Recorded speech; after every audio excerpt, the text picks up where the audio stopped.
Et c'est Tata Kimbangu qui sort du tonneau au Bachaki acide. Il y a Tata le Mumba comme Maï. Mais il y a Tata Kimbangu à Bimi Mobimba. Qui est tonneau Kitaki. Tonneau Kiti na Maï. Et Kiti Tikali na Maï. Kimbangu est sorti des eaux et il commence à marcher sur les eaux. Et tant que Bandiko Tambo le Kola Maï, Abano Keni na Brazzaville. Tata Kimbangu est revenu sur le fleuve, je dis bien, fleuve Congo. Autant pour le Nicolas Maï, comme le Christ l'a fait. Oui. Et il y a ce qu'on a un esprit pour y être tambour pendant nzoto, il y a pour y nzoto n'etikala na tonneau. Et le soldat là, l'ingabé Thomas, c'était un protestant. Aya ko pesa témoignage d'une église que ngana ngana bete masasi mais Angelo a boto linga munduki na maboko. Abimishe masasi. Azongse lisango. Moni makambo sali.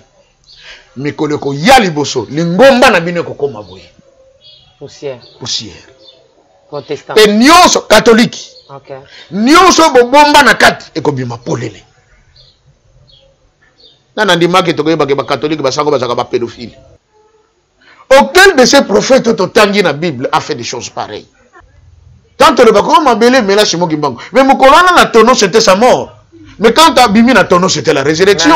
Donc il bango est vivant. La Bible nous dit vaut mieux la fin d'une chose que son commencement. Merci. À la fin à kenda ki kaka. Tozo kende pesi mo. Mais katsa de mai ko passe la mai ndé basi moi ça te ba coach pe na mai penja pleuve. Non mais il y avait pas cette circonstance qui pouvait permettre que non, il faut akabolama il faut batuba les camins. Pourtant, il a marché sur les eaux. Mais en esprit, pas physiquement comme ça. Non, non, tokoko mawana et mais là était maman Tiffany.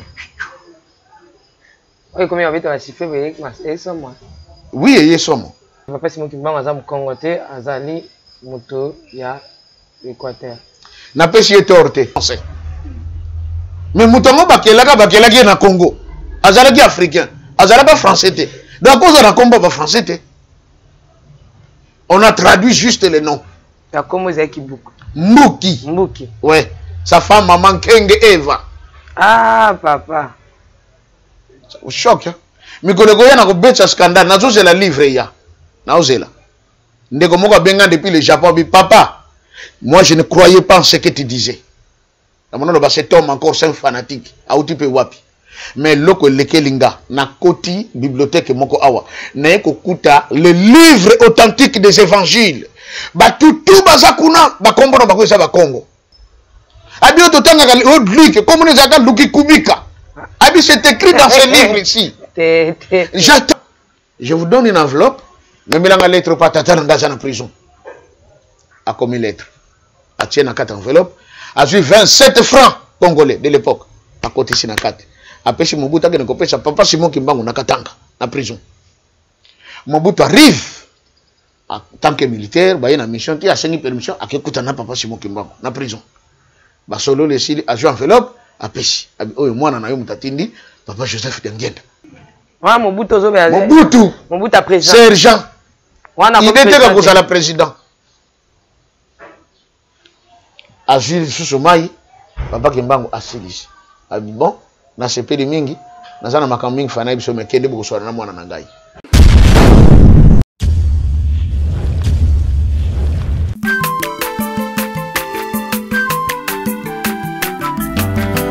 Mwana moto te po akosangai abongwa ni pete po awangana Nzambe ya le Nazarien le Nazarien le Nazarien le Nazarien bana kitoko koma mukondima atako babakola ki mafuta na musakolima lelo ya yobolingo bateli le Nazarien Lipamboli oyo mona na katempeni mama kandelobi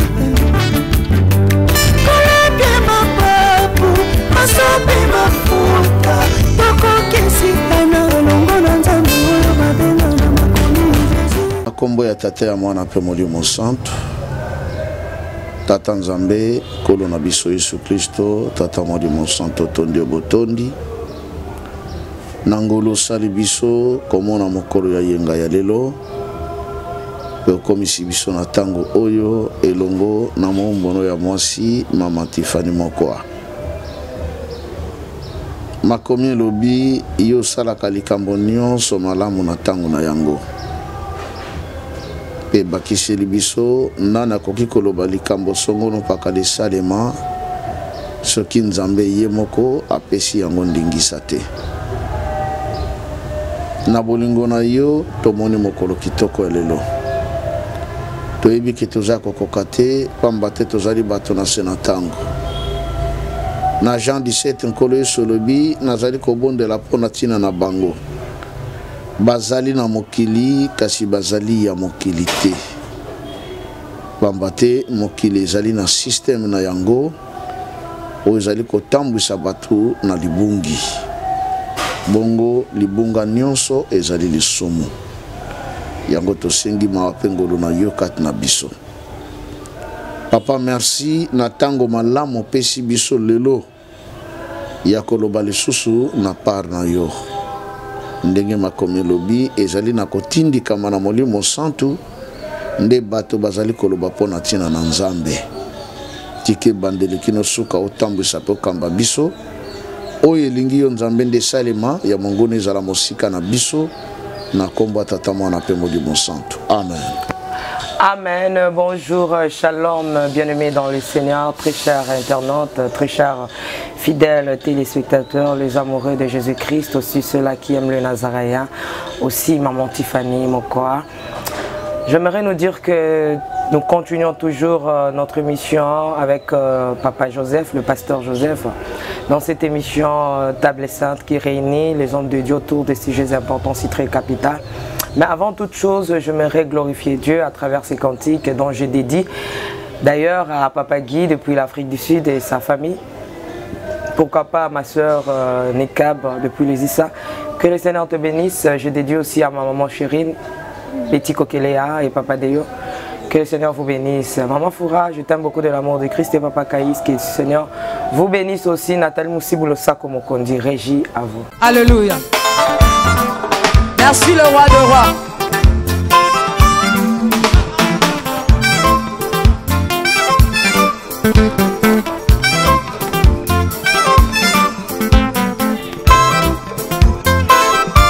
Alléluia.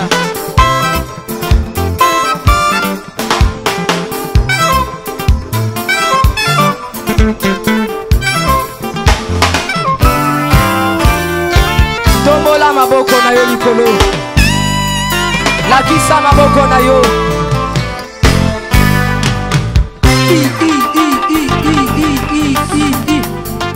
Sakat. Sakat. On y va. Ah. Salaboye, salaboye. Assis sur son trône. Salaboye. On y va. Assis sur son trône. Encore, encore, encore. Ah, ah, ah. Afandi na ngwende na ye. Yesu azaya kofanda. On y va. Assis sur son trône. Afandi, afandi, afandi, afandi. Assis sur son trône. Fandi saye, fandi saye, fandi saye. Nazo mono de tika Yesu afandi. Afandi, afandi, afandi, afandi. Merci Jésus. Merci Jésus. Afandi, afandi. Salaboye. Salaboye. Salaboye. Gatela Yesu le sako. On y va. Gatela. Gatela. Gatela. Gatela. Gatela. Gatela. Kaka. Kaka. Yambalo ya taba ministre bakokata. Nazolo bakatela yelo sako. Katela yelo sako. Katela. Katela. Katela. Nazo monote. Nazo monote. Nazo monote. Nazo monote. Salango boye. Dose, dose, dose, dose, dose. Tolobi à tout. Yoka. Merci. Tolobi boye. Yambaloyo. Adaba ministre bakokata. Adaba généraux bakosala nini? Nalobi adaba ministre bakosala nini? Adaba président. No sa como conzi. On y va.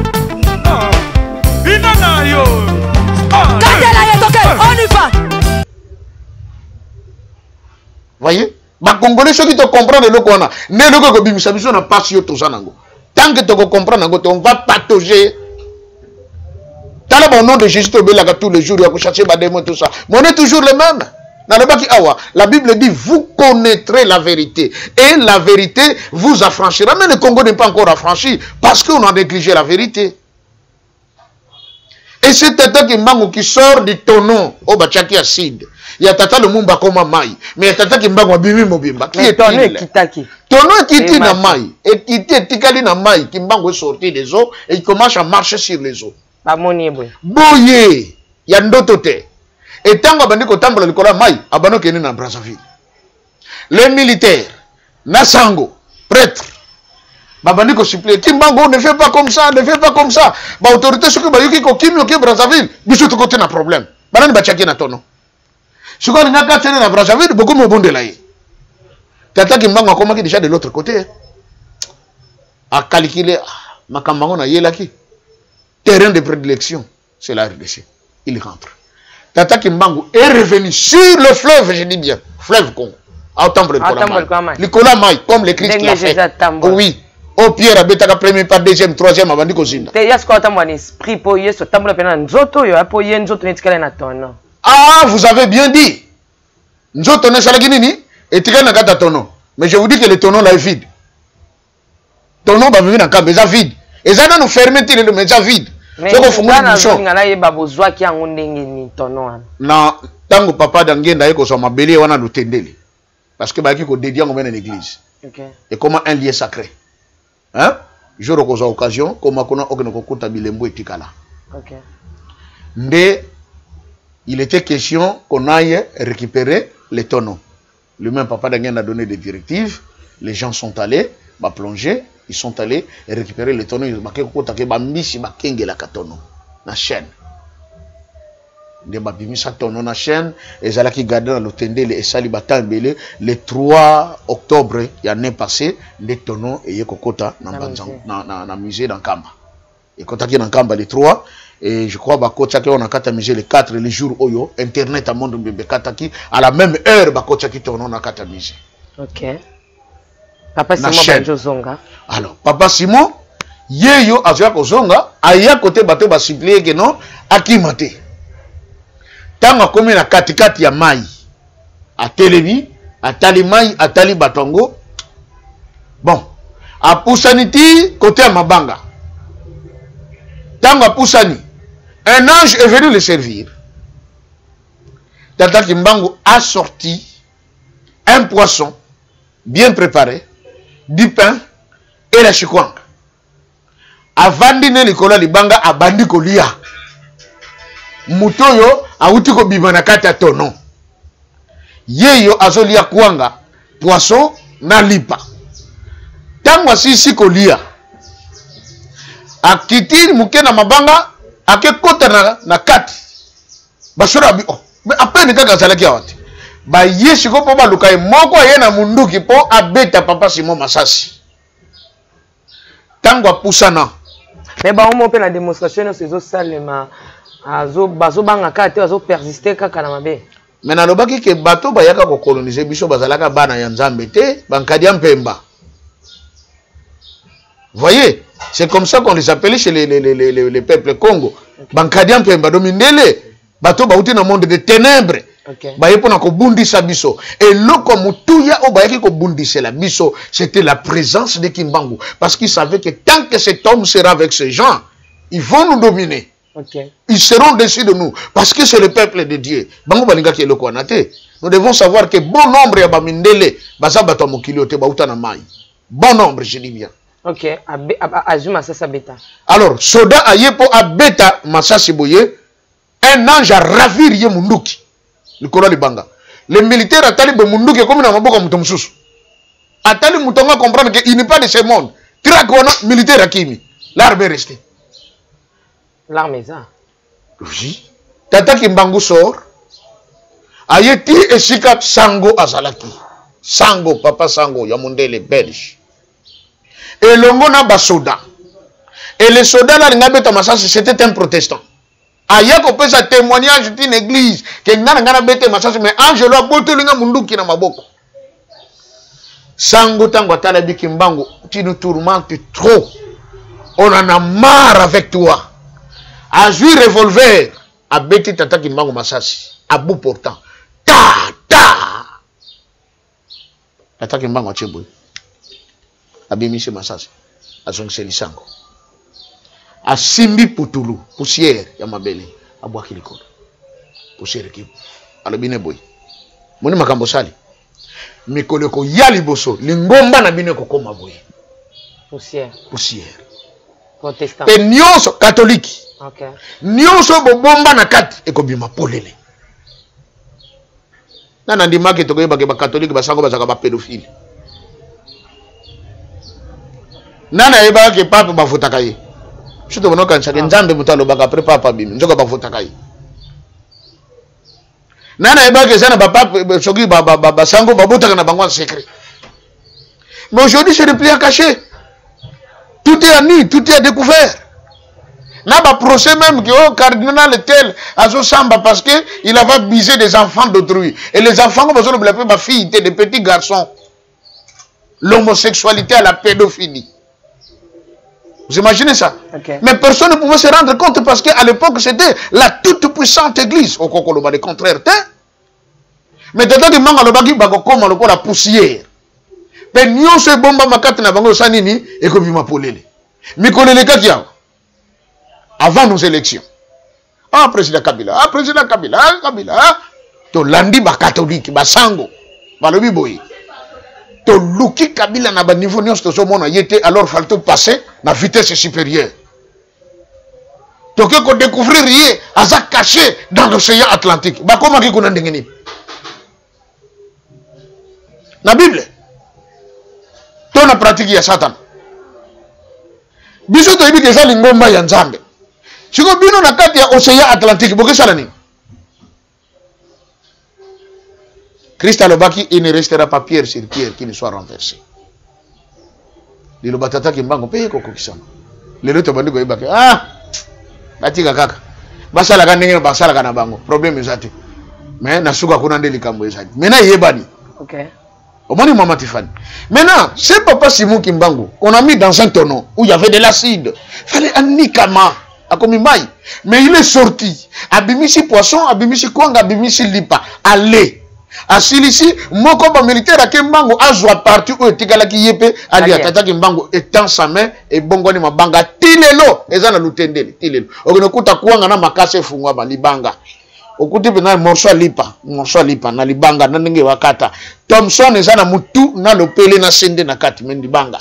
Tilelo ezawa. Banga ndenge je ne comprends. Et bongone comme mabanga. Mais gardant la même forme. Forme à Thompson. Il y a Thompson mutu sende na kati na lopele. Oh ya tikaki. Ezakuna bato bagena kotalango. Si vous voulez, vous êtes personne de médias, amenez vos instruments, allez là-bas, allez filmer. Ogenekutango. Libanga. Et comment mabanga kuanga, ozomona pena kuanga bafungola ki makasa eza comme ça, eza wana, et lipa morceau bakata ki eza wana, na poisson mutu nango na sende na lopele, mais bongo na mabanga eza wana. Tata Kimbangu a laissé ça. Batu ba simba. Batu ba simba, batu ba kende kende, comment lier de pèlerinage ou de tourisme, les gens y vont. À l'utendele. Et là, maintenant, Moutou Bochaki na tono, Bochaki Basid, à l'Ebakangi, il faut comme Yako Zonganaï. Est-ce que ça Moutou? Auquel de ces prophètes au Tangi na Bible a fait des choses pareilles? Nani prophète au Tangi dans la Bible? Grand soit-il, parce que la Bible nous classifie que non, il y avait des grands prophètes et des petits prophètes. Mais grand soit-il, qui est cet homme qui a fait ces choses? Tant le Bako m'a belé, mais là, c'est moi qui banque. Mais Moukolana na tono, c'était sa mort. Mais quand Abimi na tono, c'était la résurrection. Donc Kimbangu est vivant. La Bible nous dit vaut mieux la fin d'une chose que son commencement. Merci. À la fin, à Kenda qui kaka. Tozo Kende, Togoye Basoki réellement Koufat. Papa Simon Sama Kamgoleka Moïse. Mais bien sûr. Mais bien sûr. Est-ce que ma Moïse a Sarah? Maga Moïse a Sarah, tout le temps on a Bible. Hein? Tout le temps on a Bible. Vous savez que ce qui Moïse a multiplié des pains. Savez-vous que Papa Simon Kimbangu l'a fait? Maintes reprises. Noko nanga alia lipa o Simon Kimbangu a multiplié. Et bien une semaine anda ko lipa ici la kata bano. Lipa ko mpe ko bank, lipa mbimbe ici la kata. Bokata ka bulia ka, bokata bulia ka. Tata Kimbangu apesa mutu moko boy avocat prisonnier. Avocat na balia kango tous les jours avocat sila kate. C'est des choses habituelles, il le faisait maintes reprises. Papa Simon Kimbangu Gangani le fait. Papa Simon Aza. Simon Kimbangu Gangani. Na mboka moko tokendeki kuna na mayombe. Tout le vieux du village ba biso azalaka we pa na biso to bano sala bilanga apesa biso sardine moko kuanga moko 60 personnes. Biso tout au lia totonda mutra memi ndam ndanda. Il y a des choses qui se passent dans notre pays. Seulement parce qu'on n'en parle pas, et maintenant les gens se disent ah, il y a pas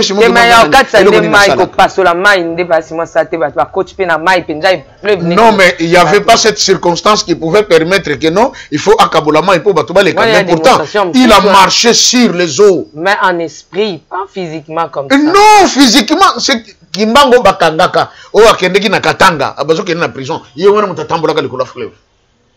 Nzoto bazo simba nzoto. Mais Aouti n'a qu'à tonneau acide. Et si quand on a remarqué, Moukolo Bachaki na tonneau acide, en soi, il était mort. Oh, il y a Bima qui a tambolé le colon maï. C'était le Kimbangu, le nouveau, le Kimbangu, esprit, Moutou Yassika. Vous voyez? Okay. Tout le temps, on a dit Kimbangu, ce n'était pas un humain qu'on traînait. Pourquoi ce que je n'a qu'à tonneau acide, je ne sors plus vivant. C'est fini. Savez-vous que dans la prison, il y a qu'à Sombo? Okoko makamnyo swana basala penza libulu ya munene ezati lelo ezali so okena Lubumbashi obi bo memanga na prison otata Kimbangu akotaki bokino laksangai esika batondi chaka aside awo no sokola makolo okuta batongi ni na munene batie acide plein Kimbangu vient te laver les pieds akoti kuna na kati abono sokola makolo na ye soka bimishangu eteli propre yoka mukonza ba prisonnier mais je vous avais dit de mettre l'acide, vous avez mis de l'eau. Je fais non, chef, c'était de l'acide. Non, non. Mondele yemoga ya, tango tia lokolo. Zzz, ezika. Azonga, auto, lokolo moko, oye, si baby. Mais Kimbangu sokoloka makolo, na kati acide wana. Asa mutu. To composer pe banzema. Ma belle, Emeli, chez moi Kimbangu. C'est grave, hein? Emeli était? Ah. Non, Tokoko Mawana, Emela était maman.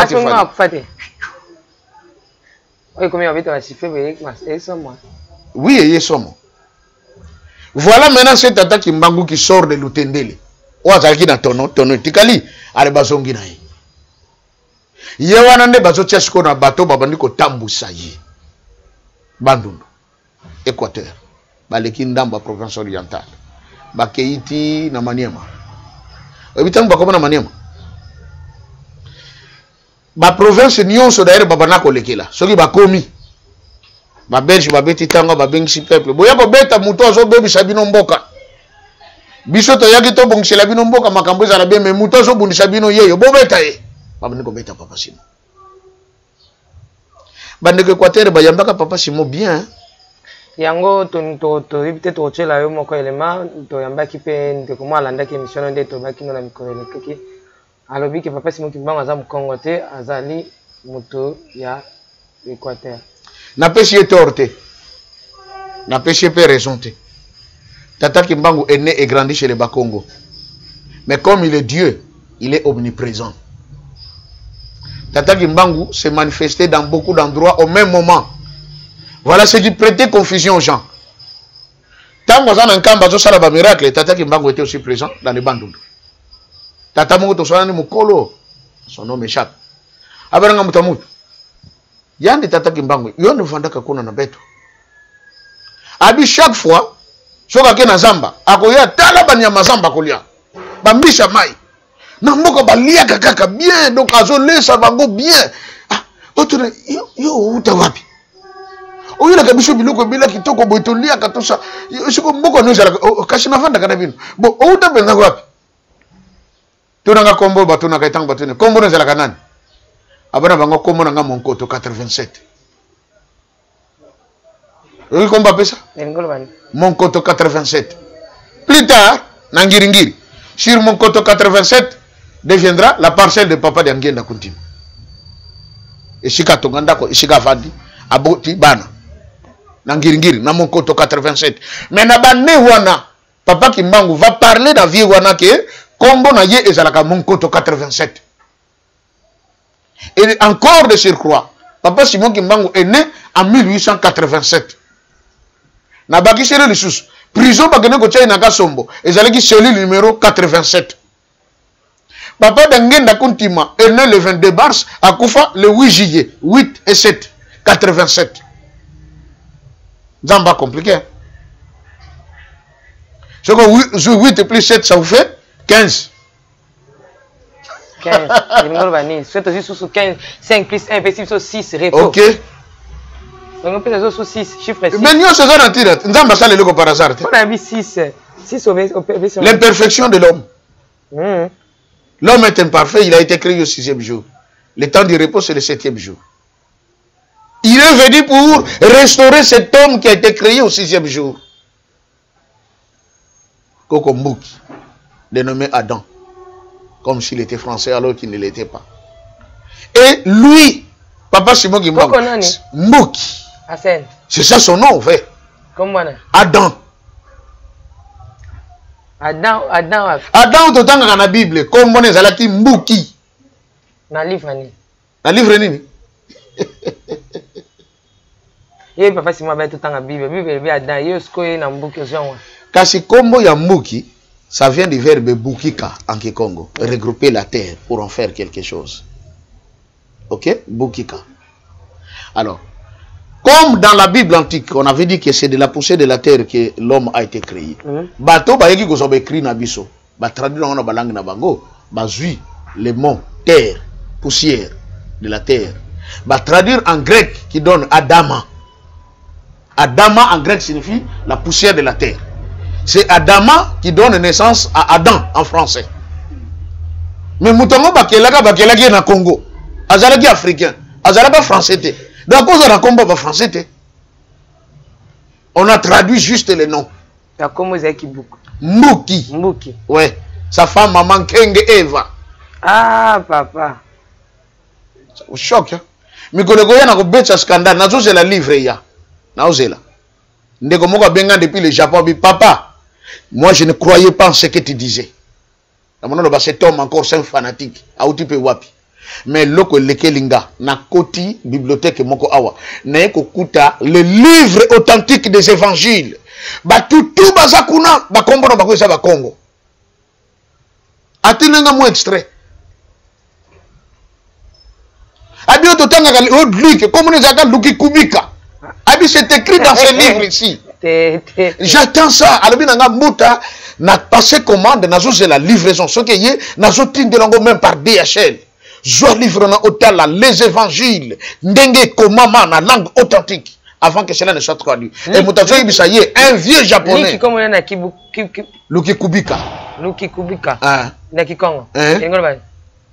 Bomi Bongisa.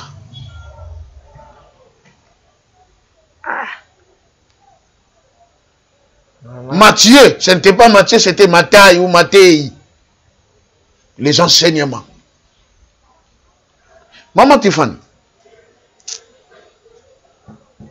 Mikolo goya. Nzamba songa biso. Hein? Nzamba songa biso. Obeta kaki na mikolo ezo ya.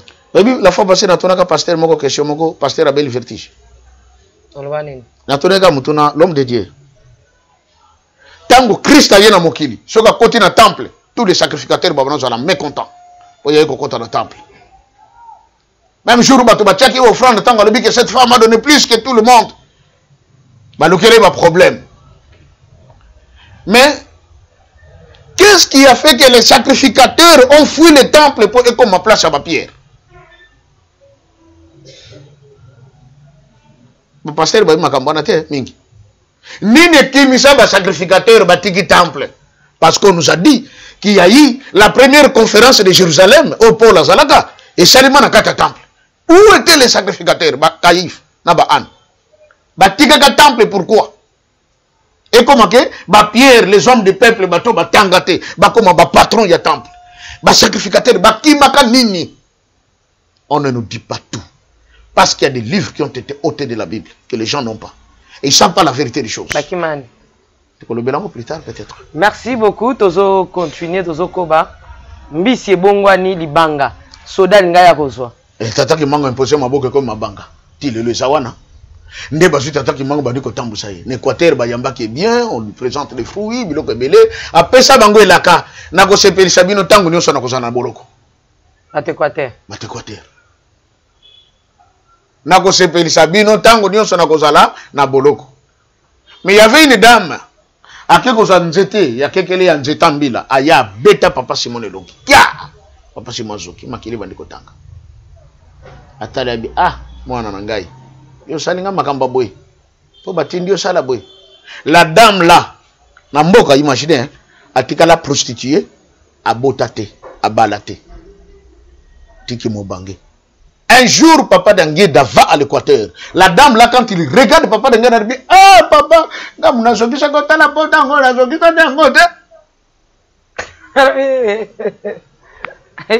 Ngai nde na soki sa kayo. Tango le kaka ngane na peta ko kekele tembele tala pota ngo ndango. Papa limbisa ami bwaka na makolo. La maman là a sorti 2 pieds d'argent. Ya ko pesa Papa Dangueda. Alimbisa ye na lisumu asalaka ya ko soki sa ye. Papa Dangueda dit non, ezali ngai te wana tata na ngabi te eza ndeyo. Ndenge na ko tala bo eza penza yo. La prostituée a reconnu que Dangueda c'est lui Simon Kimbangu. Asenge bolimbis aye ko présenter ba pièce ya mbongo. Abi ndima yango eza nango muke ndima po limbisa ngali sumu ngala sala na yo. Et alobaki na ko sepelisa bino tout le temps que je serai en prison. Et qu'est-ce qui va arriver? C'est que quand Papa Dangueda se retrouve, n'anticipez mouké, hein? Azo sala na Luluabu, na Kananga. Il avait pour ami un certain Joseph qui était son nom. Joseph Mobutu. Sergent dans l'armée.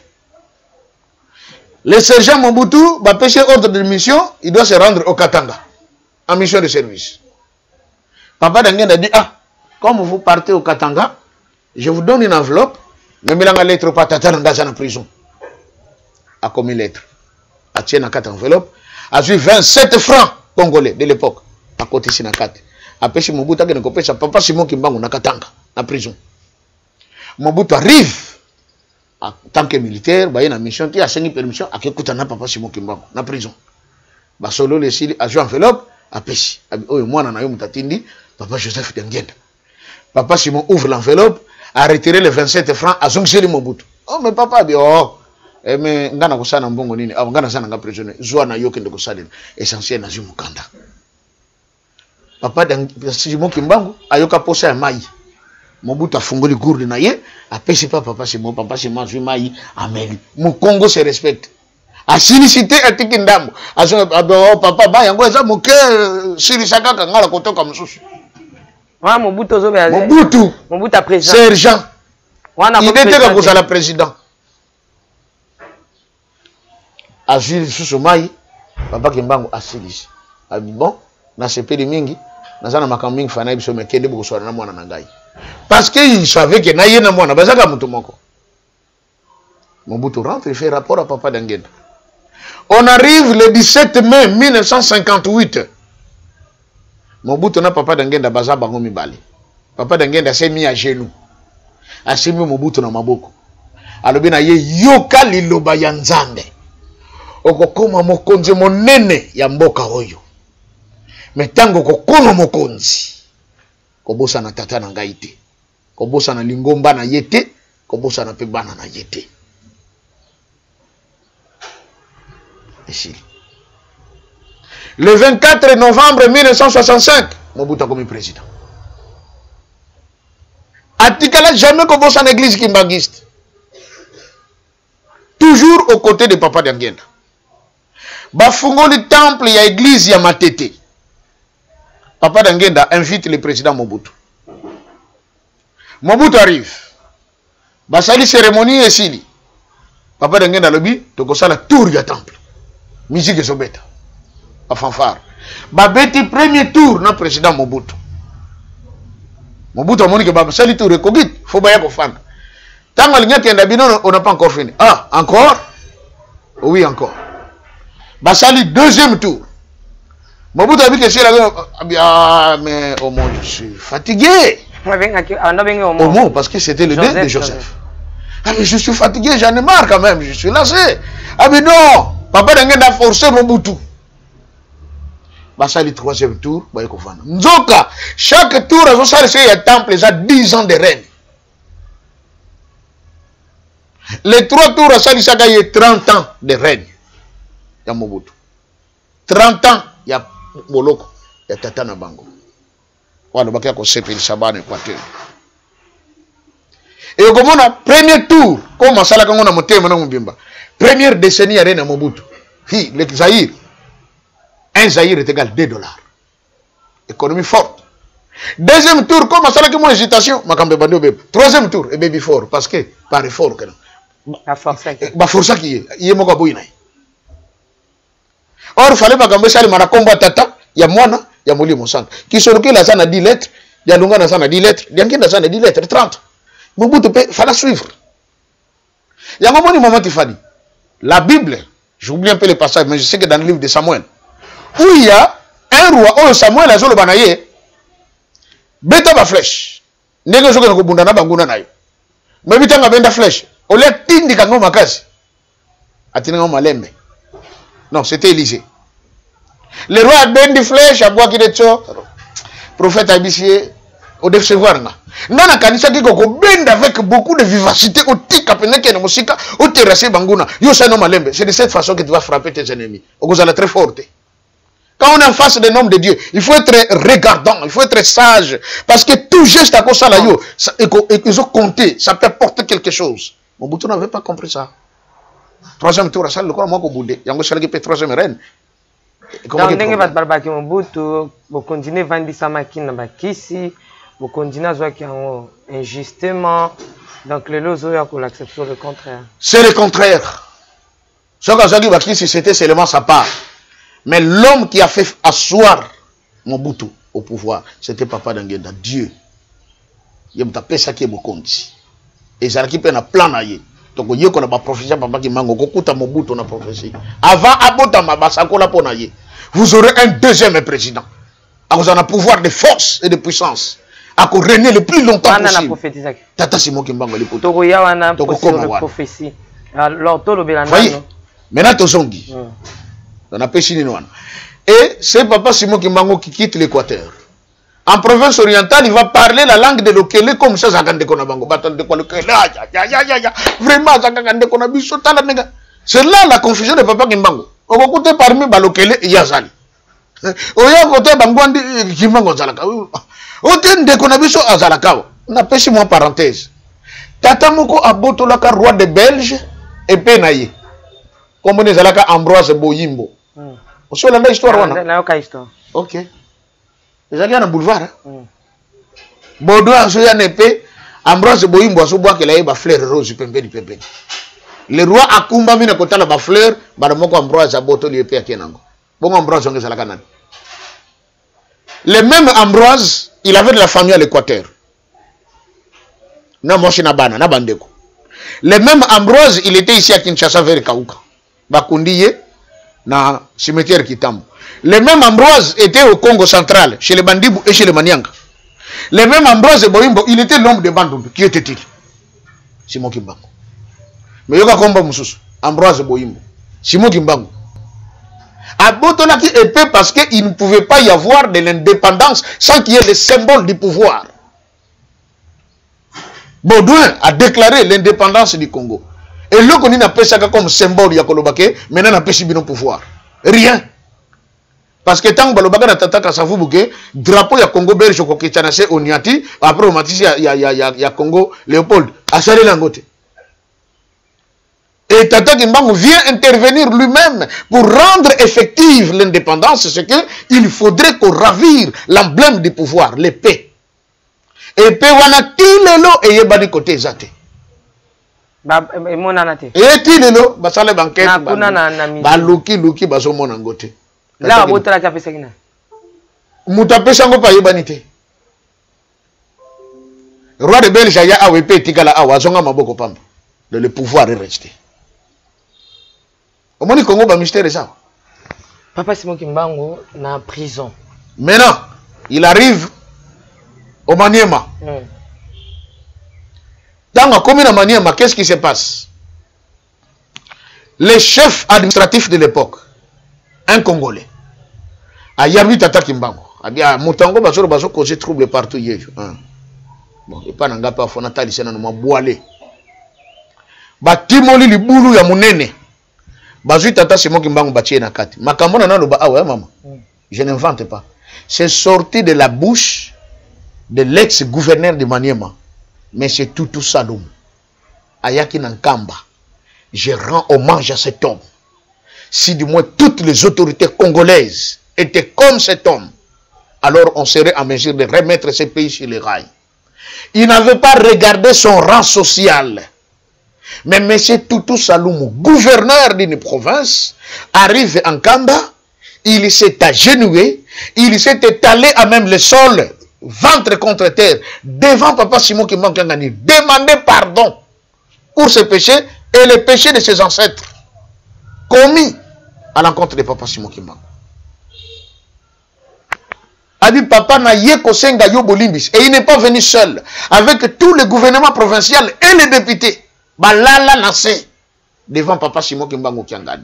L'humilité précède la gloire. Papa Toutou Saloum Soko Kolandabiso na pêché Mbote Pelongonia. Il déclare à la Bible Papa, lelo ozolata ba veste. Mais tango yaki na liputa oleke pa na biso. Koko na ngai, ya mboka na ngai. Nde atimulisa libulu bazuyo batie na kati. Ale bazuyo bakoni ya minene batie likolo bapelisi moto. Makala tu ya moto ezo kitana si. Abia kalinga makuna na kati. Makamone pesila. Bapelisi moto, bapelisi moto, bapelisi moto. Mama tela nano, na kati ya libulu. Milenge zo kote lokona. Oxygène ezate. Moto tango shila bini ne salima. Simon Kimbangu avanda na katikati. Makala nyonso na putulu ya moto pembeni na ye. Ye na nzoto na ye ata cendre ezate. Ata mwa likala ya moto kwa ili yete. Mutu anamuna gani huyu? Anatoka wapi huyu? Ha? Mutu ndenge nini auti wapi? Baba ndiko mituna. Eska ça pendant mutu au kitu moyo ilitoka. Abi on change de formule. Bobi mise na kati. On sort Tata Kimbangu de ce trou.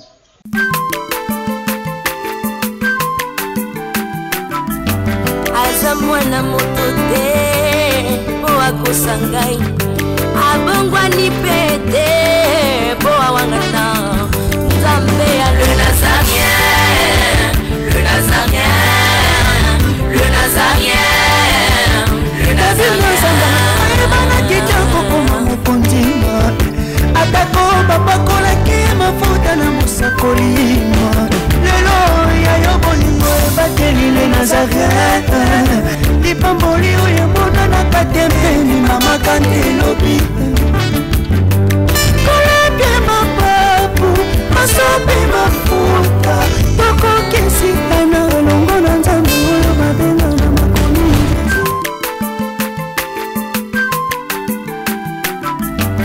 Azamwana motote po akosangai.